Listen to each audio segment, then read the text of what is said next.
one of my students, even when she finished the course, she ended up paying for a surgery with all the sats that she stacked. And it goes to show that they do want to save, Yeah. just nobody sits down and tells them this is what you can do when you put a little bit away and the value of your money doesn't go away. And it's just like these little tiny things that does make the world a better place and helps these people that nobody has taken the time to like sit down and teach them and be patient to change their life for the better. One Yeah. of the students was like, yo, yeah, I want to get paid in Bitcoin, because he did the work, he studied everything, and he sees that this is the best way to do it, and it's the future.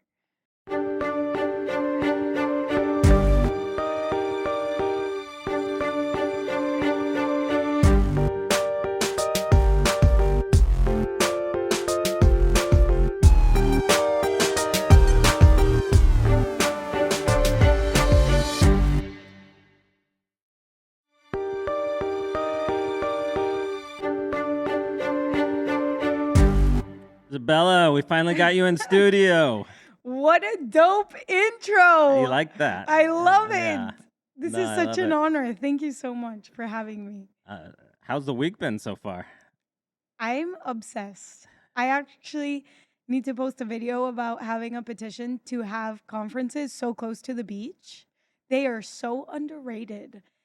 People don't really understand the privilege of being able to like be at a conference, have a 2-hour lunch break, go to the beach, take a dip in the ocean, bounce back all refreshed, hearing all the talks.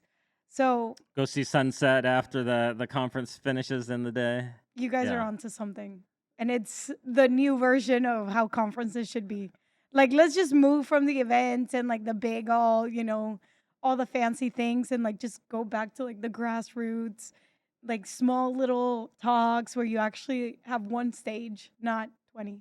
Yeah. So No, I mean, for me, that's my favorite type of event. Obviously, as events become more successful, they grow, and that's a sign of success. But I prefer the smaller conferences, and obviously, this one that we've been doing this week, just focusing on circular Bitcoin economies, is so much more exciting to me yeah. than going to ones where they're talking about oh, Bitcoin to the moon or $1 million, and then I'm like, no, this is Bitcoin. It's about freedom money. It's about leveling the playing field for people in the world who've been excluded from the traditional financial system, and we got to see that this week. Just I was kind of going around the room and seeing like, okay, we have somebody from doing work in Peru, and obviously that's where you're originally from. We have people from Brazil, Paraguay, Guatemala. Argentina, Guatemala, Costa Rica,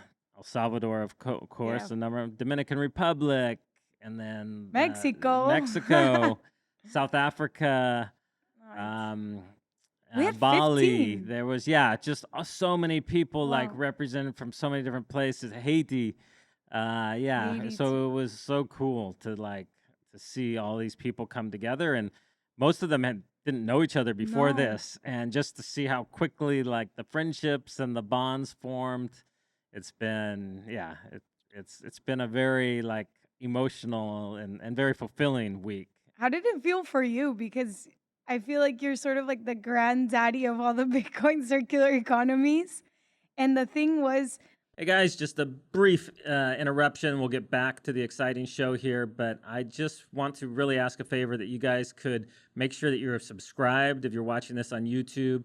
If you are listening to this on a podcast, please take a second and review this. You don't even have to write a lengthy review or anything at all. Just click the number of stars that you want to give us. It really helps us in the algorithms to make sure people are finding out about what's happening here. All right, back to the show. being in a room with 15 or more circular economies, I think to one point, I think we were 22. Yeah, Could be because some other 22, people yeah. came that are just here for Plan B. And you learn so much from what's going on. Like I saw what's happening in Bali, where they're using the Fediment to, get rid of all like these restrictions that they have. Or then you look at Cuba and they're doing lightning payments, but peer to peer through Telegram. And it's sometimes like we get so caught up in our own bubble and where we're from and what we're doing that we forget to like stop for a minute, look around and be like, these people have solutions that can, help you in the long run. Yeah, that's the best thing about this. People think that it's, just us helping other projects, but we learn so much from them because they try stuff that we've never done before that all of a sudden we're like, "Oh, wow, we never thought about that, Yeah. but let's implement that." So it's so great bringing all those people together, and then I know from us having started something and at the time kind of being the only one and how lonely that can feel, and these other people that are kind of working, grinding away, trying to make these things happen. I know it can feel frustrating at times. I'm sure you felt like that, like, Yeah. what am I doing here? Am I even having an impact? And so being able to bring people together to kind of encourage each other and support each other, it's just been, yeah, super excited about that. But today we want to hear a little bit more about your story. And we were talking a little offline about how you were actually born in Peru and moved to the U.S. when you were young and about the same age that my daughter was when we brought them my kids down here. And that's I think you were 9. I think did you say were you 8 or 9? 8. 8, yeah. So I think my daughter was 9, my son was 7, and that was like a challenging time there. They had their friends and their community at home and trying to reestablish. So would love to hear like a little bit about what that experience was like for you and then growing up in the US, and then how did that bring you into the Bitcoin space where now you're able actually to go back to Peru to do that documentary on Bitcoin use there. You now have this circular Bitcoin economy project in Mexico and Isla Mujeres. And so, yeah, how did all this come together? That is a big question. um, well, to summarize most of it, so I moved to the States when I was 8. And to those Hispanics out there, they can probably relate that the culture for in a Latin family is all about family. Your cousins are your best friends. I woke up, I not I woke up. I When I was born, my cousin was born a month after me. So we were inseparable. She was my best friend. We went to the same school together. We did everything together. And by the time that I was 8, you don't really understand what's going on, why your parents have to move. And were you guys in Lima or We were were in okay? Lima at the time. And obviously, the economy in Lima sucks. And Peru, all of Peru, Peru was really a corrupt country. My Which is dad, crazy because there's so much like so much resources there. You see all resources. the mineral wealth, and even when we were there, you see the certain parts of the town that are just beautiful. I mean, It's amazing. a And so there's surf definitely towns. money there, but it's not distributed very evenly for It's not sure. spent at all. Yeah. We're like the only country that all our past like 6 or 7 presidents have all been to jail. Like, there's something Yeah, going that's on. what talking to Valley, who they have the Motiv project there, and he's like, yeah, that's the pathway. You go presidency and then directly to jail, like that. That's a guaranteed. You have to be a president, then you go to jail, which is funny. My dad always gives me. Can we say bad words in this or no? Is it Well, filtered, it's censored? it's up to you, Ah, but okay, okay. It we says keep it censored. clean if we keep it clean if possible. But Keep it clean. with Okay, good. Bitcoiners, that's Because the thing is, like, my dad always gives me stuff for it. He's like, "Oh, don't talk about your country like that." But it's the truth. You can't. yeah. You have to call it like it is. The politics in any country, they're very messed up.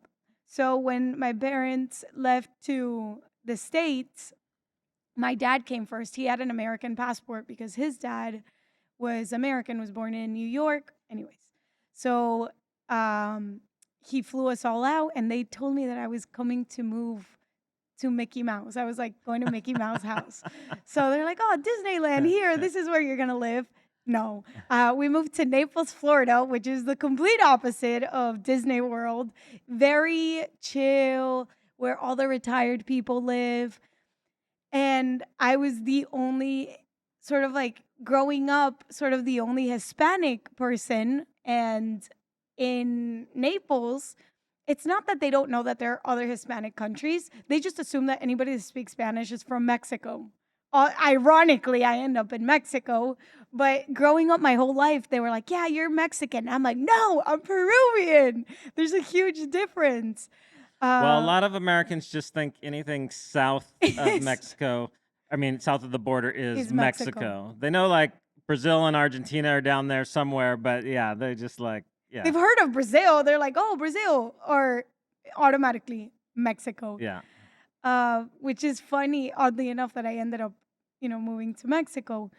But at the end of the day, growing up away from your family, I think I always knew I wasn't going to end up in the States. And I remember telling my family, like, I don't want to be here. But I think it's because what we were talking about earlier with your daughter, like, you sort of don't fully finish a culture. Like, I grew up in Peru for a certain time, then you move, and then a certain time of your life, you grow up in a different culture. And it's like don't fit into either yeah. boxes. So you're sort of like the black swan in either, place. Have So you read any books on like third culture kids? And no. yeah, you should check it out. There's a number of books have been written about, they call them third culture kids, Yeah. that kind of have this kind of in between, and so they never really feel like they fit in any one place, but they usually when they get older they wind up like loving to travel and loving to experience new things, and yeah, No it creates that. way. Yeah. I'm gonna read them because growing up, when I would go to Peru, I'm like the American, and then when I was in the States, I was the Hispanic. Uh-huh. But yeah, no, I can't complain. I think in Peru, the mentality is very closed off. And I see it now and I appreciate it so much that my parents left because you strive for bigger and better dreams. That's one thing America has. Yeah. It eliminates all your barriers. You know, the impossible is possible. Those little Americans know how to things. dream. They know That's how one to thing dream. that's different. I feel like that's become a little bit less, but I still feel like of any place in the world. That's one thing when we came to El Salvador, we just saw like the people here, when you'd ask them like, what is your dream? They just look at you like, what do you mean? Yeah. Like, I'm just trying to survive. And so we're seeing that change here in El Salvador now with all the cool things that are happening. People are starting to dream. But I understand what you're saying. Like in America, that is a very American thing to like think you can do anything. Which is amazing. Yeah. Because you don't realize how many barriers people put in your life. I look at my family that's still back in Peru, and the thing is, they never even think about leaving Peru. And it's like there's this whole world out there that you can literally make it your oyster. So that's one of the best things that my parents could have given to me.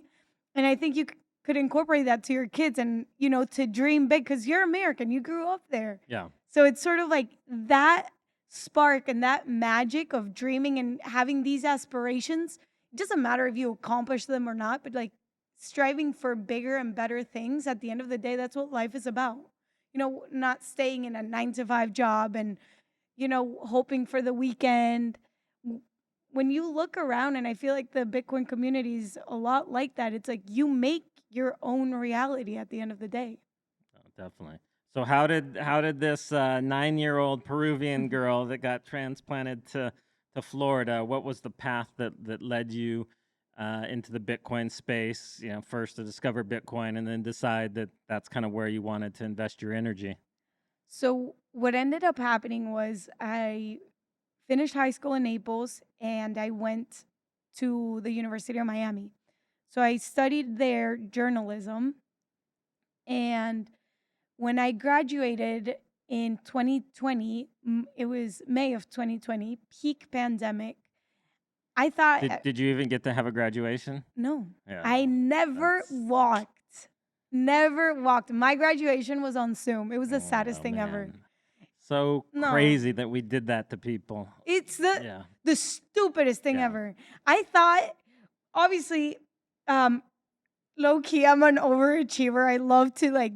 I am that person. Like if you tell me like they're gonna read your name with like two majors and two minors, I was like, I You need had that. 2 majors and 2 minors. I double Wow, majored, double minored because wow. I would go to graduations and when they would call your name and I'm like, I'm gonna make my parents proud. So I ended up double majoring and double minoring. I think it was like journalism and advertising and double minoring in marketing and architecture. And I wanted them to call my name. Fast forward to May 2020, boom, they just put it on a slideshow in a computer. And you're like, are you kidding me? I did all the Uh, extra work for nothing.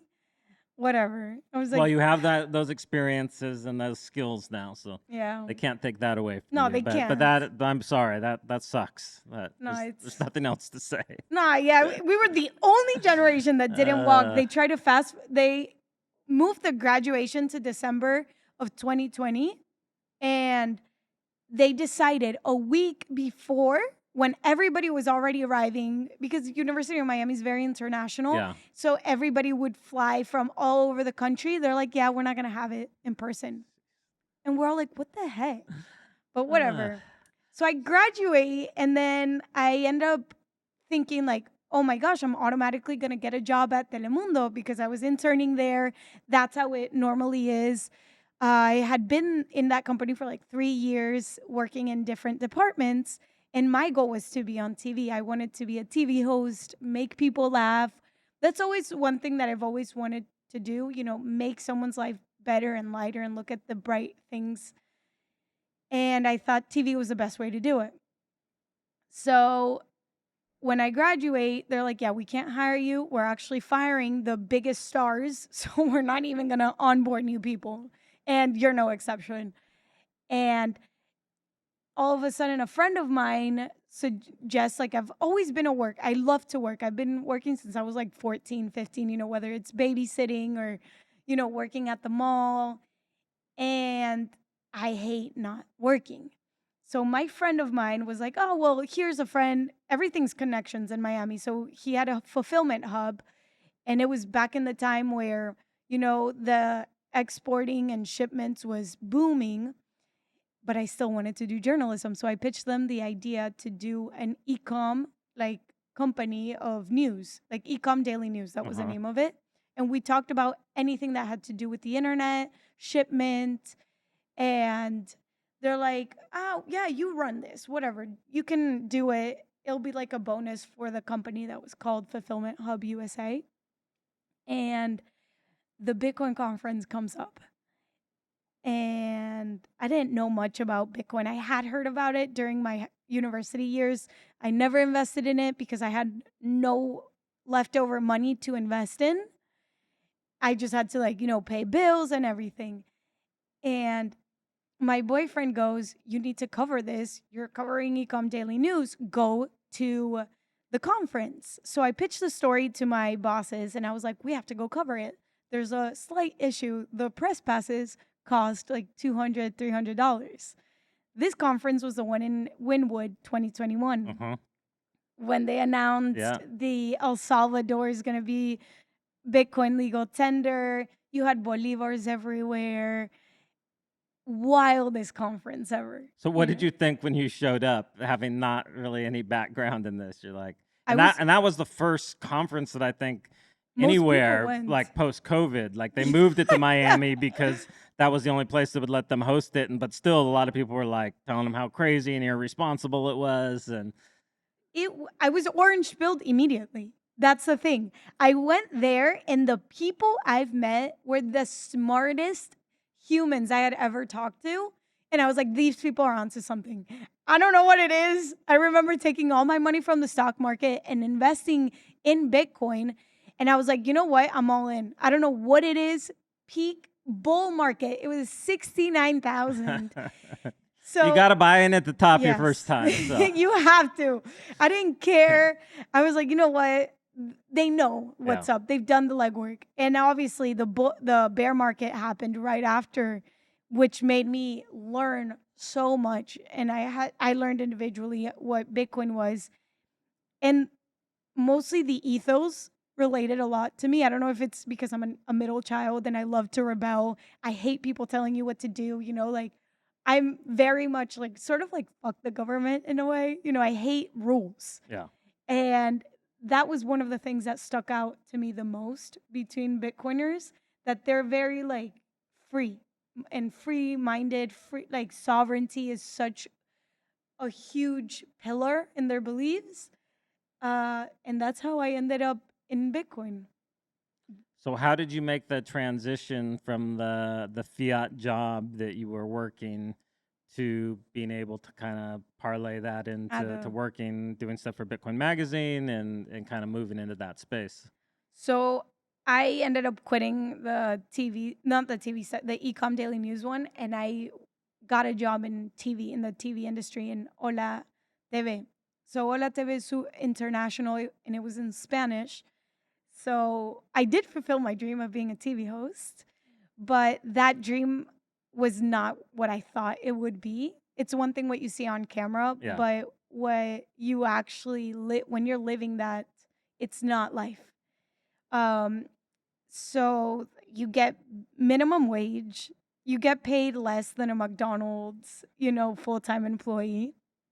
And Because from their perspective, you're just lucky they're oh, giving you you're a break. lucky. Yeah. Yeah. 100%. They think you're doing they act like they're doing you a favor Yeah. of giving you screen time.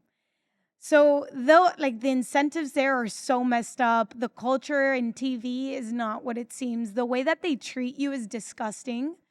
The And very people cutthroat too. Like, the yeah. fakest people you Yeah. ever meet. I've met only maybe one or two people in the industry that I still talk to this day and I like hold dearly to my heart. But the way that we suffered, they would make you cry. But the thing is, like, I don't think people realize how not okay that industry is. The things that you go through, and everything's about image.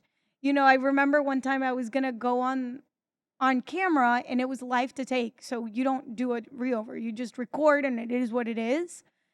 And they had a makeup artist and they would, you have to put makeup, Yeah. whatever. And I was walking down the studio and the boss, the producer, the executive producer looks at me and I was in my early 20s. And mind you, I'm about to go live, to after, whatever. And he looks at me, he's like, "What? You're gonna go like that?" And I'm like, "What do you mean?" "Yeah, I'm gonna go like this. I mean, like, this is how they dressed me, how they put the makeup on." And he's like, "Why do I hire girls in their 20s to look like their 40s?" And just starts going off. And you're like, "Wait, what the heck is going on?" And like you're about to go live, and then obviously you have the things in your Yeah. ear, and sometimes they don't turn them off, and you hear them talking shit about you while you're live. And the thing is, you can't. It's the meanest industry Uh, ever. No, no, no. so you got out of that. Yeah, no. So I end up working there because obviously you learn a Yeah. lot. Yeah. They taught me I can't, throw like bad stuff at them all the time because I learned a lot. I learned a lot about production, creating shows, the art of like storytelling. And while I was doing that, I started working with Bitcoin Magazine. The Bitcoin Magazine guys needed people to do the YouTube, and I started doing street interviews because I related a lot to myself when I went into the Bitcoin conference in 2021, how I didn't really know about Bitcoin. Yeah. But once you're in the space, you realize, you missed the boat. You're like, I should have joined in 2010. I should have joined it in 2017 or 2021. And you don't realize how early we still are. Oh, people will be saying, "Oh, I should have got in 2025." Yeah, and that's the thing. We are Yeah. still early. So I wanted to highlight that. And I started doing, this show of like Bitcoin street interviews where I would go to the different parts of Miami, the clubs. I would be outside and the drunk people would come out. And I'm like, "What do you know about Bitcoin?" And people would be like, Bitcoin, no, crypto. I have Ethereum, Doge, Solana, whatever. And nobody really knew. And I always stayed in touch with them. And one day I got really sick from my other job because I would do both at the same time. I had Bitcoin Magazine, then I had my job at Hola TV that was super demanding. So my day to day looked like wake up 5 a.m., go to bed at 11, 12, and repeat. And I would work on the weekends as well because I didn't have enough to survive from my paycheck from Ola. My paycheck from Ola, they were paying me like, what was it? Like 500 a week. In Miami, that's not, Yeah. no. You can't survive on $500 a week. Fast forward to 20, when did I quit? I quit like 2 years ago. So 2022, no, or 2023, I got super, super sick of stress. Like my body just shut down. And I remember praying a lot and I was like, God, what do I do? Like I'm living my dream life. This is what I've wanted my whole life, to be on TV. I'm doing it, but I'm only happy the 10 minutes that I'm on TV. The other rest of the day that I'm hustling to get the stories, I'm getting treated like shit. They don't value my work. They think like that they're doing me a favor when I'm like a freaking badass. Like I got them to be on a Netflix show. Like who does that? You know what I mean? Like I ended up doing a red carpet and getting Georgina Rodriguez, Cristiano Ronaldo's wife, to talk to us, and they ended up putting that on a Netflix show. You know what I mean? So I was like way over delivering and they still treated me so bad. And when I prayed, I went to bed that night and I remember having a dream of just quitting. So in my dream, I went up to my boss, I quit, and boom, my life was like made. I everything started working out. And those are one of those times where you just have to trust. And I remember waking up and you're like, you know what? I'm gonna quit. I'm gonna quit. Printed out like this my resignation letter, but I was so scared because I'm living my dream. I don't think people realize when you think like this is something you've wanted your whole Yeah. life. You're doing it and you're not And a lot of other happy. people are probably like, man, you're so lucky you've gotten to this position. And yeah. Exactly.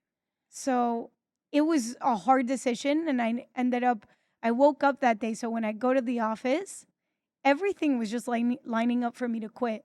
I remember sitting down in my desk, my computer just shut off. And I was like, fuck, does this mean I have to go now? So I decided to print out the resignation. And when I told my boss that I was quitting, they started like laughing because I don't know. This is what happened. We had a standby every morning, and I told them, like, yeah, I was sick. Remember how I told you how I got fever, whatever, because of stress? When I told them that, they start laughing on the call. They're like, look at her being so stressed. Like, was she in the Oscars? Was she doing this? And I was like, yo, these people are ruthless. So then I go to the office, boom, the computer shuts off, so I can't do my work. And it was like all these things just lining up for me to be like, just quit, you know? And when I sit there, my boss was like, you're gonna regret this. What are you gonna do after this? Do you have a job offer? And I was like, no, I don't have anything after, but I don't like, I can't keep doing this. And he's like, what are you going to do? My brother's a freelancer and he's suffering. He can't even pay the bills. Just like so much anger and projection Yeah. towards me that obviously it makes you second guess everything. But it was the best decision I ever made. And that's the minute I decided to go all into Bitcoin. And yeah. And then so then you started doing stuff specifically for Bitcoin Magazine, or I know now you guys have a production company. How did that kind That of come happened. about? So that year, 2023 was a year of a lot of changes. And I've always been a doer. I hate asking for permission. So I decided to do a show for Bitcoin Magazine called Bitcoin Backstage. They had no idea I was doing it. So at the time, Andrea was the editor. And I'm like, listen, there's no shows about Bitcoin the way how TV shows are made. Like, yes, there's a lot of podcasts, but why don't we just like do a deep dive on a subject and we just put it out there, include the news of the week. And me and her worked outside the scenes to like create the show. I was always freelancing for Bitcoin Magazine, and we decided to put the show on the YouTube without them knowing. They had no idea this was happening. But I'm like, once they see that people are interested, they will want more. And it was kind of the best of both worlds because I would learn more about Bitcoin since I had to research and everything. And it turned out to be a really good success because I started doing the show and then we paired it up with Bitcoin Backstage, doing the interviews that I would do, but now tailored to the speakers of the conference. And it worked out for the best. They ended up being super happy. And it was at a time when I like launched it, I started dedicating more time to Twitter. Julian Figueroa, who's a mastermind in doing shorts, reaches out to me. He's like, "Hey, I see you like on social media. You're doing Bitcoin Backstage. You're also Peruvian." I had posted a picture of me, in my hometown, and he was like, "I'm doing a documentary because he talked to you." Yeah. This is how it's Oh, I all remember we had connected. that I was saying that was the first time I heard of you was from him. He's because I was doing a podcast with him, and Really? I didn't know that and one. he was talking about we were talking about them going down and doing the show, the big documentary that you guys did in Peru, kind of focusing on Motiv and the different circular Bitcoin economies they have there. And he's like, yeah, I have this girl Isabella that I've reached out to that is from Peru originally, speaks Spanish, and because I don't think Julian spoke Spanish at all. Yeah, No, so he's like, so he had never met you. Still at that point, he hadn't met you, we and hadn't he's met like, each other. no, but we're gonna go down and I think you had already agreed at that point to do it. No, man. Well, you changed my life. That's You so did. funny. It's crazy how it's all connected because that trip changed everything for me. So Julian reaches out. He's like, "Yeah, let's do a documentary." And since I love to say yes to everything, I was like, "Yeah, I'll figure it out." And it's crazy how God plays into this story because at the time in my life, like I really didn't have anything to do. I was just doing like Bitcoin Backstage. I was comfortable. I had quit. Everything I did was online. And I said yes to Julian, thinking I'm gonna say no to him later. That's the reality of the situation. I told him yes because I'm not gonna shut doors. And my mom ended up telling us, "Oh, we're going to Peru because we're celebrating your grandma's birthday." And I was like, "What? Okay, I'm down. Let's go to Peru." So it was already aligning because Julian wanted to go to Peru to do the documentary in December. And I'm like, December's holidays, like I don't want to go to Peru during the holidays. And I was like, whatever. If it works out, it works out. I also didn't have money to pay for it. So I was like, how are we going to do this? And that's where you come along and you're like, listen, you guys don't have to pay for it. You can crowd fund the whole thing. Because when originally me and Julian were going to do it, nobody wanted to sponsor the video. Yeah. Nobody wanted to do. And the video that I'm talking about is what Motiv is doing in Peru. Motiv is an organization, NGO, that they're changing people's lives through Bitcoin. Like Bitcoin is just a tool and a tool in their box that they have. It's not the whole thing. What they're doing is insane. So let me put out like the blueprint is that my storytelling kind of sucks. So Julian comes and we're gonna do the documentary. We start crowdfunding it. In the meantime, I get this idea to move to Mexico with my boyfriend and orange pill the island because I didn't want to move to Mexico. My boyfriend's Mexican and I didn't want to be like, I don't want to have a project not for me. So I have this idea to orange pill the island that I didn't really like tell anybody about it. I had to go to Peru in November for my grandma's birthday. So I tell Julian, like, bro, all right, let's do it. We're doing it. I'm already going to be here. I'll just extend my flight and it'll make everything easier, like statistically. Yeah. When we end up going to Peru and we crowdfunded the whole thing, like, we even had money to donate to the people that we would meet there because the Bitcoin community is insane. They're amazing. And we meet Vale, I see all the work that he's doing there. How he's not just orange pilling these towns. He's creating circular economies, but he's not handing it to them. It's not about the merchants, it's about the people. And transforming their lives. And it puts everything into perspective how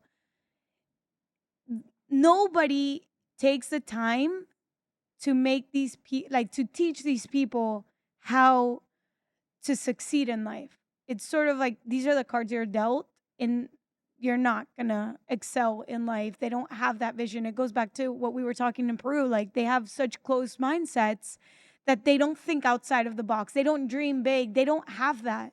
And it all comes down from your youth and how you were raised. Because if you don't think anything's possible, at the end of the day, you always put barriers on yourself. Yeah. And you're your biggest, supporter or your biggest, person that will put you down. So, and when I saw what Vale was doing there, I told him, I was like, I want to do what you're doing there on the island. Because I was already moving, like that was already part of the plan. And Vale thought everybody says that to him, yeah, you're going to do it. Yeah. Okay. Just call me in 2 months. And fast forward, this was December. We put out the doc. Everything went amazing. And let's make sure people know where they can find the documentary because we want people to go watch that. Yes. So make sure you pump that up right here. YouTube for Get Based. So if you go to the Get Based channel in YouTube, you'll find all the documentaries that we've done. And funnily enough, Funny is a word? No. Funny enough, at that time, it was the first time I also met Julian, and we worked so well together. We're like, we don't want this to happen to us again, where we miss out an opportunity to share a story because we don't have the funding. So we decide to create a company called Get Based. And it becomes me, Adam O'Brien from Bitcoin Well, and Julian to create Get Based. And Get Based is a production company where we fund all of our videos. So we don't depend on sponsors. What we do is we have our own services where we do tutorials, 60 to 90-second tutorials for different companies. For example, Ledin or Blockstream, how to set up, how to create a Bitcoin-backed loan. We would do it in 60 seconds, and then it lowers their support tickets. And that is our main service. But how people spend money in marketing, we spend it on our shows and what we want to produce. Yeah. So we produce BTC Isla, which is my show. Julian focuses on doing the documentaries, and Adam does his show, Future Proof. And that's where our marketing money goes to, fulfilling that dream. And nobody will tell us, no, you can't do this. It's like, no, we do whatever we want because it's, our funds. And I end up moving in February to the island. But originally, BTC Isla started as a passion project. It didn't start that, I'm going to do it with Get Based. Yeah. I was doing another show in Get Based called Wrong Think, which I thought that was going to be my show for Wrong Think for Get Based. And I was just going to do the island on my end. So I started doing Wrong Think. And then Julian was like, bro. So what was Wrong Think? Wrong Think was a deep dive on how corrupt the system is, but in all aspects of it. It wasn't just Bitcoin. So our idea behind Get Based was you come for the truth, but you stay for the revolution. So our main goal is to get non-Bitcoiners to wake up. And we did that through, fearless storytelling. That was our main goal. And I had this sit-down show where the idea was that I was on an island, obviously, but I had come...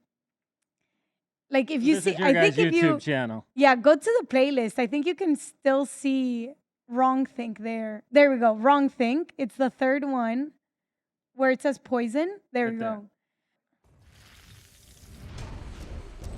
That's the fiat food one. This is a bag of Doritos from the US. And if you knew where half of its ingredients came from, you'd never eat them ever again. Yellow 5, Yellow 6, Red 40, BHT, BHA, and not to mention the main ingredients, genetically modified corn, which is just about the train wreck you imagine it would be.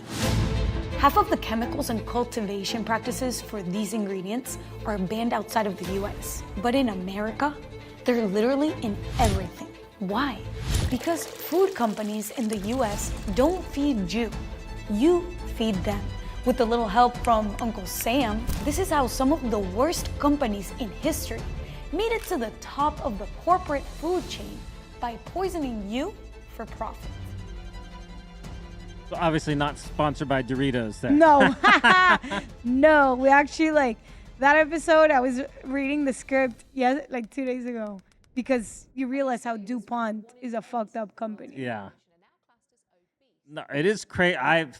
My wife and I have kind of been going down that path recently, and more from her, like, no, we're gonna start eating clean. And so we've tried to reorient everything, and it's amazing how much you learn. And so the doctor that she's been working with is kind of a more naturopath focused, and was talking about how in different countries, like in Europe, they don't allow all of these things, and that's why they don't have a lot of the issues we have in the US. And so you'll have the same products in different countries, but they'll have different ingredients, because Yes. so in one country it might be an okay product, but you eat it in a different country and it'll be horrible for you, because in that country they permit them to put all this like junk in there that should never be consumed. And so it's The fun fascinating. fact, the bag of Doritos, I had my brother bring it to me from America, because the Doritos in Mexico are completely different ingredients. You Yeah. don't have the I think it's red 5. You don't have that in the ingredients list. In Australia, the Oreos taste completely different because Yeah. of the different ingredients. And I'm so happy Americans are starting to wake up, because that is another rabbit hole. Oh, definitely. Yeah, Wow. it's crazy, because you just assume like, well, they wouldn't let them do something that was bad for us, but yeah, It it's like, shows you, when you follow the money, the corruptness of everything. DuPont in that video they're the creators of Teflon. Teflon was actually made for bombs and guns, and that's what many people use every day. And if you start following the money and you go back to DuPont, they spent millions of many people don't even know who DuPont is, because they try to like low key and yeah, be under the radar, but they're paying millions of dollars lobbying people so they can weaken the environmental laws.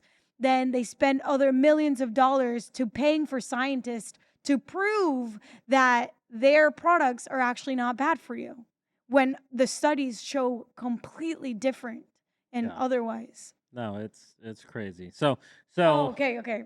Back we to could do a whole different yeah. episode on that, but so this was kind of what you were focused Yeah. on with what was it? Wrong Think? Think. Wrong Think. Okay. So- And then this switched over. So And- it cost so much money to produce Wrong Thing. Like Yeah. you saw it, the editing. Oh yeah, the yeah. script Very writing. professional. And Julian was like, yo, honestly, like, let's put this on hold, because we're not getting funding for it. Like, we need to chill. And I was posting on the side what I was doing with BTC Isla, and my reels were doing really good. They would do better than Wrong Think on YouTube. So you would have like a super low production, do better views, and reach more people than a really high production.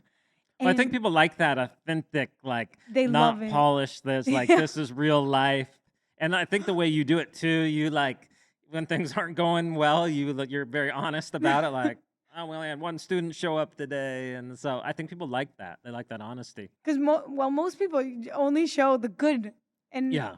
to every good you have equal or greater bads Yeah. or failures. So Julian was like, let's do BTC Isla. But at the beginning I was kind of hesitant, because you don't want to mix your passion project with your business. Yeah. But I was like, you know what? Honestly, like, whatever. Well, like, they help let's each do other. It actually yeah. works when you kind of putting it out there and letting people know. That attracts Bitcoiners to come visit and spend Bitcoin there and contribute. And so, And it's yeah, I given think it me works so well. much more time to focus on it. And that's how we started, BTC Isla Mujeres. BTC is the show. And it's given me way more time to focus on actually creating the circular economy. Like, it's still my passion project, but now it's also like I can document everything that's happened, because when I did start in February, I feel like many of the circular economies can relate. We didn't know all the resources that we had. Like, as a circular economy, especially where you are located in the globe, is more or less where you look. So you don't, and also when you, I feel like, I don't know if many people relate to this, but when you start a project, you don't research much of like all the other people that did it. And you're like, okay, I'll just try it, trial and error. And that's sort of how I went into it. I'll try it, whatever, I'll fix anything that happens. But learning more in the process, I've learned of all these Bitcoin circular economies and what I could have learned from them, and it would have saved me a lot of time. But Well, that's what weeks like this are for. So, 100%. I didn't know there was a Bitcoin circular economy white paper. So that's why I wanted to do the show, to create like this sort of blueprint, because I went in and I was like, yo, everybody wants to know about Bitcoin. Because when you're in so deep, you think everybody does want to know about Yeah. Bitcoin. But the reality is nobody knows about Bitcoin. They don't care. How do you get people that don't care about Bitcoin to care about Bitcoin? And that was my biggest hurdle. And just,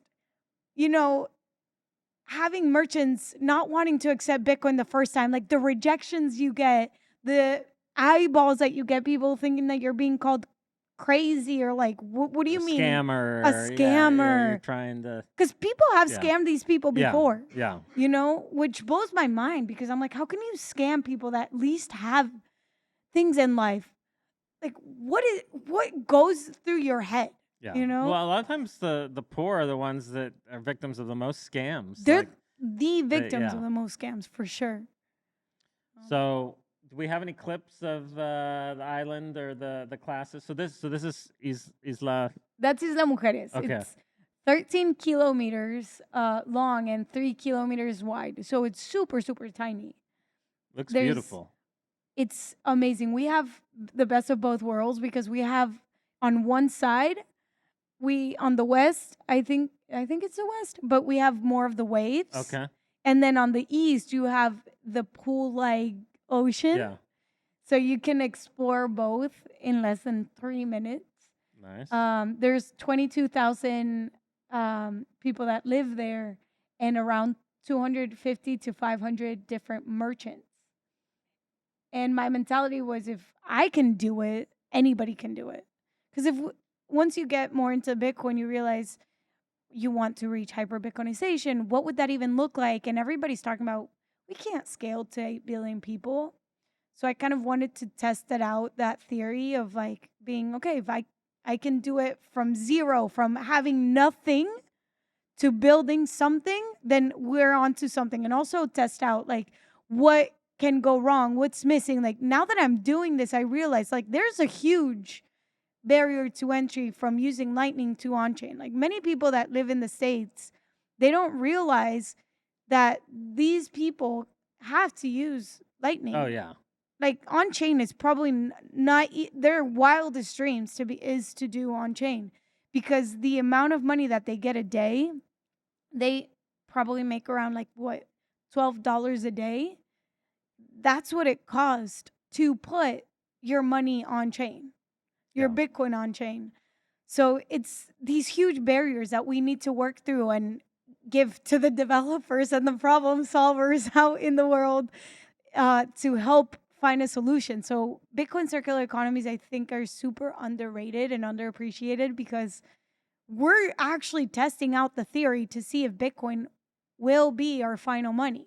Well, I know with our project, we started out, we were doing everything on chain, and at that time the fees were low, and so it worked okay. I mean, you still But the had 10 minutes? you still had to wait, and Yeah. so and this is kind of a closed community, so most people, like, they knew each other, so they were willing to do zero confirmation because it was small purchases. But then when the fees started to go up, fortunately, that was when Lightning was starting to become more usable. So we switched everything over to Lightning. So Lightning really helped make the project possible. But what was great was there was a feedback loop in that then when El Salvador adopted Bitcoin as legal tender, it energized the Lightning community and actually made a lot of resources and a lot of funding go into Lightning, because all these companies realized, like, wow, if countries are going to start adopting, then Lightning has huge potential, and this is the direction it has to go. And so there was a huge push into an investment in Lightning companies because of what El Salvador did. So there was That's this cool insane. feedback loop there. I didn't know you guys started on chain, but it makes Yeah, sense. yeah.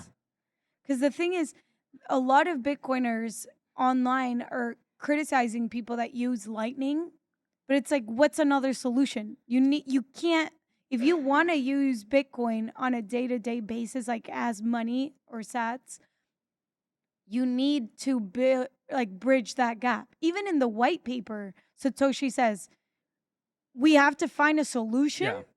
for the long time waiting fee. Like, here's the perfect money, obviously, like take it, but here's the catch. We can't use it for instant payments.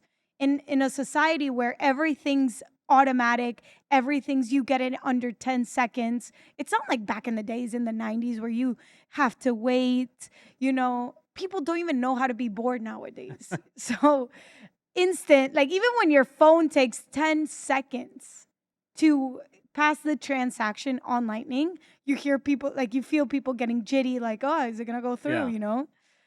Well, and I think people misunderstand because they say like, oh, it's, you're not really using Bitcoin. Yeah, yes, you are using Bitcoin. There's Bitcoin locked up in the transactions. It can't be duplicated, and you always have that potential to go back on chain. And so there's always trade-offs between the security level and the usability level and the sovereignty level of things. And so you want to use a mix. And so, of course, if somebody's doing a large purchase, do it on chain. If somebody's saving, do it on chain. But for your daily spending, Lightning makes sense. And that it doesn't take anything away from what Bitcoin or what it's doing or its potential. Because you're still not relying on the banks. You're not relying. You have that potential to pull it back on chain at any time. No, and if they have issues, do other stuff, Yeah. That could probably alter it or be different at the end of the day, because you can't just expect from night to day to reach hyper Bitcoinization and like to be, without all the testing happening. So what were some of the biggest unexpected challenges for you in starting this? Many challenges. I'm still realizing. So one of my main challenges is getting students to show up to the classes, because like I was telling you, like not many people know about Bitcoin. They don't care. And in an island, the population, they have ant mentality. Their brains they're like ants. They don't think way more. So if I thought Peru was a closed, society, an island is even worse. For them to cross over to Cancun, so you guys get a reference, is literally like going to Europe from America. That's how they view crossing to mainland. Really? Like it's a trip. Okay. No, there's people on the island that haven't gone to Cancun and they're fine with it. That's their reality. And teaching them something new is so difficult because they're not open to it. They don't have the they're not acceptable to change, and they don't welcome it with open arms. So that's one of the things that I've been battling with. Also trying to find someone to help me do it, because you want to let the right people in.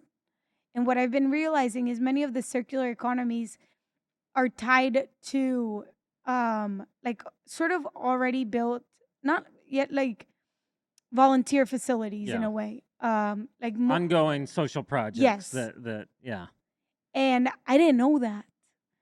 So it's because you didn't read the white paper. I didn't read the white paper. It all goes back to like researching before you do stuff. So now I'm like, that would help a lot to like link up with a social cause, because I thought everybody's doing a Bitcoin circular economy by doing educate. I just like laid it out, thinking what's the most logical aspect. You need education, you need meetups are like the fourth part that I realize is a core part that should have been in the different phases, but it's sort of like education, then you have merchants, and then jobs. But I would switch out jobs for meetups now, looking back at it. Yeah, I mean, obviously, jobs and people getting paid in Bitcoin Yeah, is super important, but that that takes a comes few later. steps. Yeah, Yeah. yeah, But that's one of the main issues, finding new people to be interested in Bitcoin. Also, funding. Sometimes, like, yes, the Bitcoin community helps a lot, but I'm trying to like show them like everything that is donated, it gets put back out to the community. But Geyser has helped a lot through that.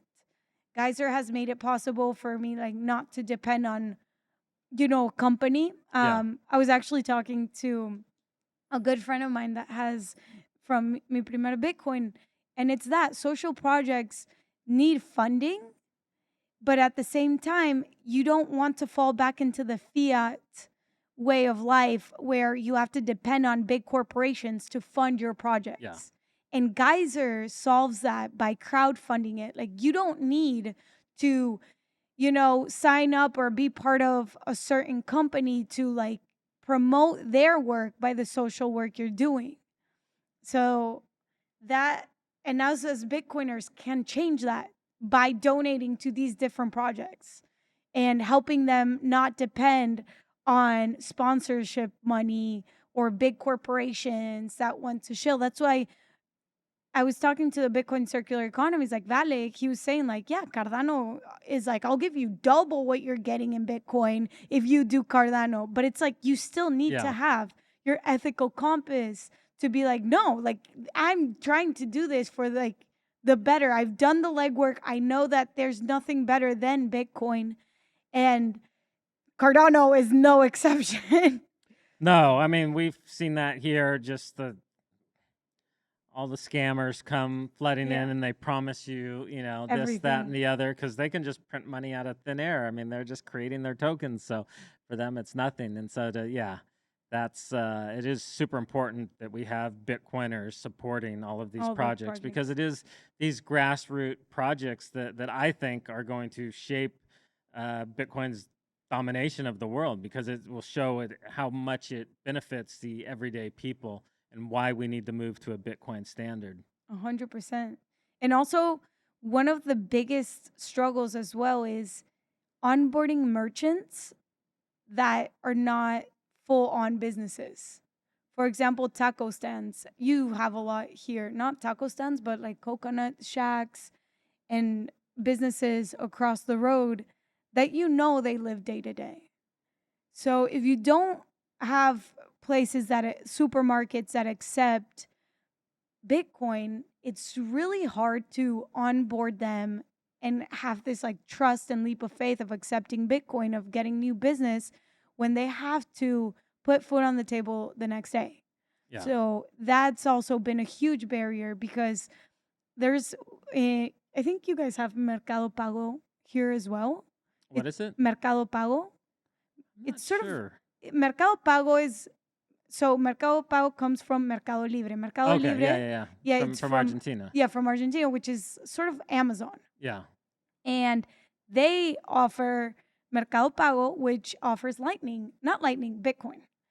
The thing is, when I give them, they have Mercado Pago and they've seen the Bitcoin logo, but when I give them sats, they don't have enough to transfer over to Mercado Pago and pay for their things on it.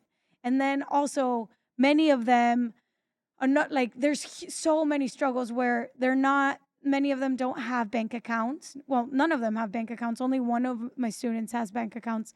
They don't save, they don't know about saving, they live day to day.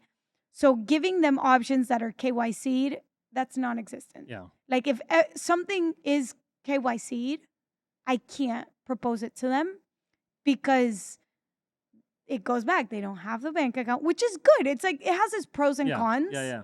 but it shows you that how limited you are to certain things to be able to use Bitcoin at its full potential because the freaking government just keeps putting these barriers to these companies that want to make it better for it. Like Wallet of Satoshi is banned in the United States. I was talking to the Tampa Bay team and didn't really like hit me until we were talking about it. They don't have Lightning wallets that are non No, KYC. it's when people come from the U.S. and they're like, "Which wallet have you used?" I'm like, it's hard to say. You're kind of screwed if you're an American citizen because there's like Blink. I think it's still not available Not in the available. U.S. They've talked about doing it, but I don't think they've done it yet. Wallet of Satoshi's not. You know, I think Phoenix Phoenix isn't. isn't. Yeah, so it's it's it's crazy, but it's like, yeah, the list of countries you can't get it is like Iran, North Korea, and the U.S. Like it's those are the people, and they won't serve U.S. customers because the U.S. government is so crazy that they'll like, even though like, well, Satoshi is an Australian company, they'll like go after them in Australia, if they allow U.S. customers to use their service, which is so self-defeating. But anyways, we could do a whole nother show on Yeah. that. But yeah, that's so. But the great thing is, and most of these communities that need Bitcoin the most, we don't have Yeah, that, and thank so God. we have these great tools that have come about, and we have all these different things to be able to provide them and them to see, wow, you can have electronic instant payments, and Yeah, no. how much that changes their lives. It teaches you how the people that need it the most are third world countries Yeah. because we forget, like, I feel like you grew up also in the States. Obviously, America is a first world country and the mentality and beliefs and everything is completely different. And many of them use Bitcoin as a tool to save money. But then when you go backtrack to developing countries and you realize that they don't even save, but still Bitcoin is used as a bridge to make their lives better. Well, and And for a lot of them, it teaches them to save for the first it time teaches because them it to teaches save. them what money is. They've never thought through that money is their stored time and energy, and that the opportunity cost of spending it now versus saving is made very apparent when they kind of see the price of Bitcoin and, in comparison to fiat, like increasing in value over time. So it It's it insane. helps them like ingrain them to be savers for the first time. In one of my classes, I taught savings because before I keep changing the curriculum because I have to adapt to them. And one of the classes I was teaching was about savings. And I raised their hand. I was like, "Which ones of you guys have money to save?" None of them. And I was like, "What do you mean? Let's calculate everything." So I start calculating how much they get paid on the island, how much their electricity bill cost, how much their rent cost, the water, the food, the cell phone, the basic Yeah. necessities, you know, the fixed expenses that they needed to use. They don't even have enough to pay those fixed Yeah. expenses that they need to survive. And the reality is for them, saving is a privilege. It's like they view it for rich people, who has enough money to save. So Bitcoin has given them one of the students because I I'm sort of committing a cardinal sin. I pay my students for assisting class because I do think that your time is more scarce than Bitcoin. At the end of the day, it's the only thing that you have left. And I teach my students are from 23 to 40. They work full-time jobs and they have kids. They have to go home, Yeah. laundry. Learning something that they don't really care about is not in their day-to-day life. So that's why I pay them for coming And to I don't think class. I don't think that's a bad thing. I think it's you're exchanging something, they're Yeah. having to put in some effort. I think we have to be careful when we just give stuff away Oh, to yeah. people, but they're putting the work in, and they're not in position to to accumulate sats otherwise, and so I think that's a great way to do it. Because the thing is, the Bitcoin price is volatile. Yeah. Like at the end of the day, and these people that we're all dealing with, it's like they have a little bit of money to survive that day. So if you tell them, "Hey, buy Bitcoin," the price plummets because that's the reality of Bitcoin. At the end of the day, it is volatile. How can you look at them the next day like, "Oh, the $5 that you put into Bitcoin is now 0.00. That's not fair. Yeah. It's not. Like, they don't have the privilege to do that. So that's Especially initially. Over time, they yeah, can over learn to time they work with learn. it and they Yeah. save. And like you were saying, we've ran into the same thing with savings. You look at, talking about savings and look at their expenses and they're like, well, they don't even make enough to cover.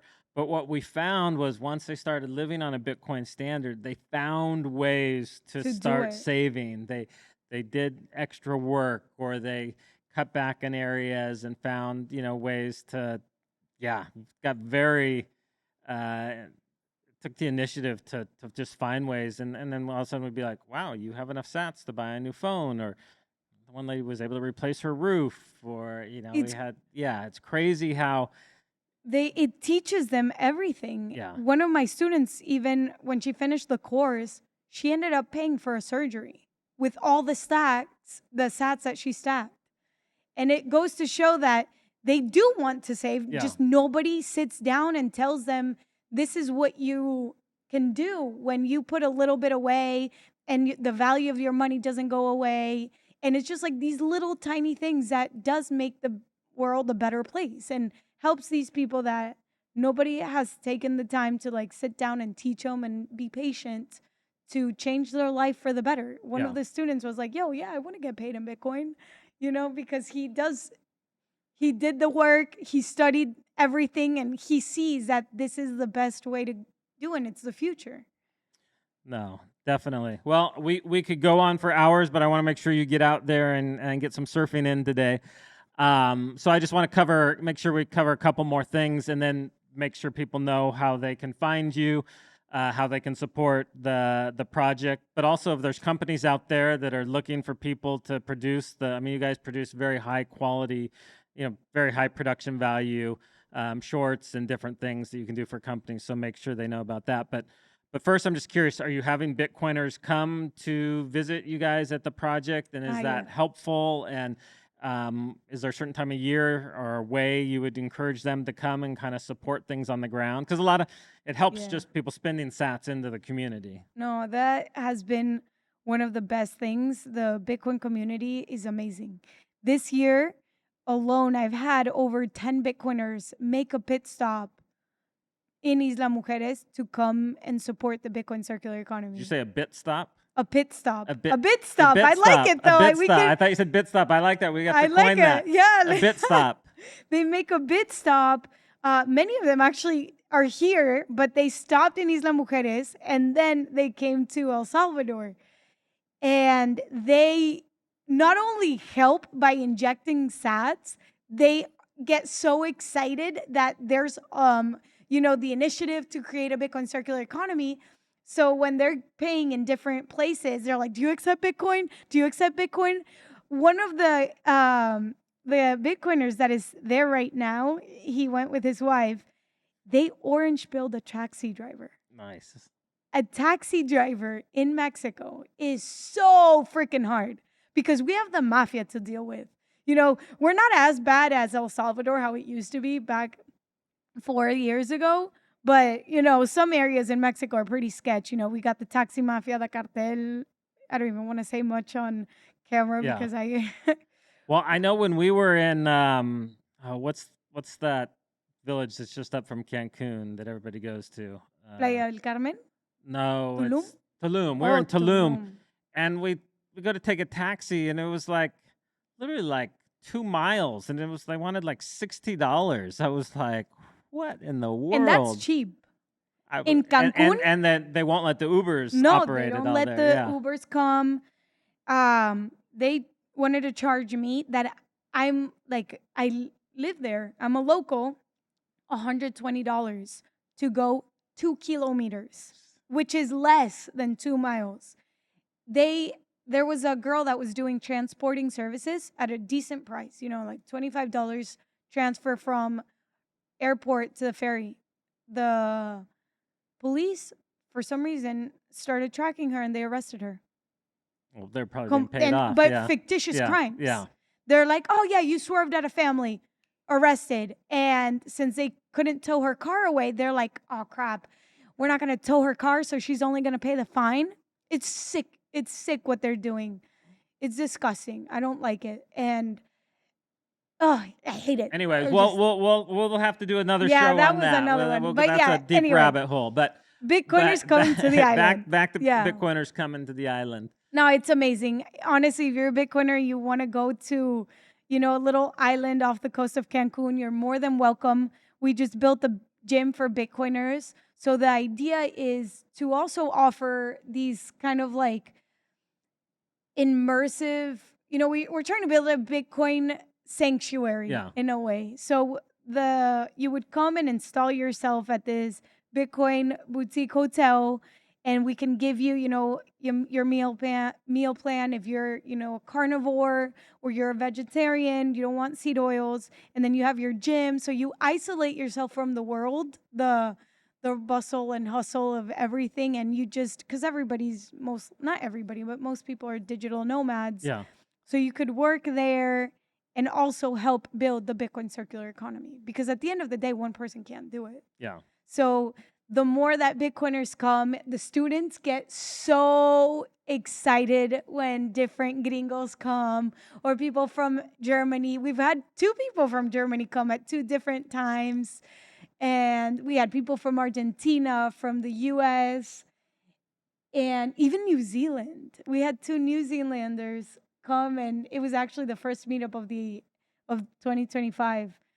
Well, maybe we'll And have to plan. I have not been there yet, but it's on the list. So maybe once we find some dates, we'll plan like do not a it. conference, but just a hangout. Yeah, Like, hey, hang out. we're heading there these dates. Anybody who wants to join us, yeah, I think that would And be I a will lot make of it fun. worth your while. They'll even take you kite surfing, because Nice. Cancun has everything. We don't have to be on the island, but Yeah. the island is still a vibe. No, It's I would want to be on the island. yeah, Cancun's too big and commercial, but yeah. the island sounds very appealing. Okay, so how do people get in contact with you? Where, if they want to send some sats to support, what's the best way? And then how do they connect with you guys to do video Anything. production? So to video production, you guys can reach out to productions@getbased.tv. That's the email, productions@getbased.tv, or follow our Twitter, which is getbasedtv. And for BTC Isla, we have the YouTube channel, which is BTC Isla, where I'm showing the struggles, the highs, the lows, everything. So if you're a Bitcoiner, you make a pit stop, you will make it on the show, and on our Twitter, BTC Isla as well. So those are best ways to reach. And if you want to donate sats, if you can't come, you can donate at our Geyser Fund project. But also, if you follow us, I always post QR codes from the students or the merchants, so you can directly donate to them. Because Yeah, you do a good job with that. That And one. so whenever I see those, I try to send some sats. No, 'cause you're the best. I know what an encouragement that is. Yeah. You don't like a lot of people when I'm doing this, they're like, why do you do this? What's in it for you? That's what the Mexicans tell me. But the reality is there's nothing in it Yeah. for me. And a bridge that I realized to help is telling them, like, here, I'll show you how all the Bitcoiners just want to help. I'll take a picture of you with your QR code, and you'll see how random people will donate. And those little sats go such a long way, because it's a little dopamine rush that Yeah. they get. Before coming, when a new student, I did that to her, she got over $300. But we got talking sats here. So Sats. yeah, I don't know how many sats that is. Is that she sent it to me in 300,000 pesos? sats. 300,000 sats. Okay. True. We're in the 100K, so it was 300. Yeah, I need to start pricing things in sats. That would make things better. Yes, But yeah. yes. Sats has got to be the standard for Sats. pricing. Yes. So they can donate through the Our Geyser, Geyser which Fund. is, if they go to your Twitter the BTC Isla Twitter handle, they can find the Geyser Fund Mhm. page there. And then they can follow you on Twitter. It's just what your Isabel. On Twitter, yeah, Isabella SG33. No, Okay. SG3. Isabella SG3. So, or if you just search Isabella Bitcoin, she'll Yeah, probably no. pop up make sure you have the right one. And then, did we already give the information for the Get Based? Yeah, it's at Get Based TV. If you follow me at Isabella SG3 with 2 L's, you will see it in the handle as well. It'll be Perfect. like at Get Based TV. Awesome. Well, let's get you out there on some waves, Thank you so surfing. much, But Mike. it's such a pleasure to be able to have you kind of join us this week, and then to have you in the studio. And so next time you come back, we'll have to do an update. Yeah, Daisy. Thank you. All right.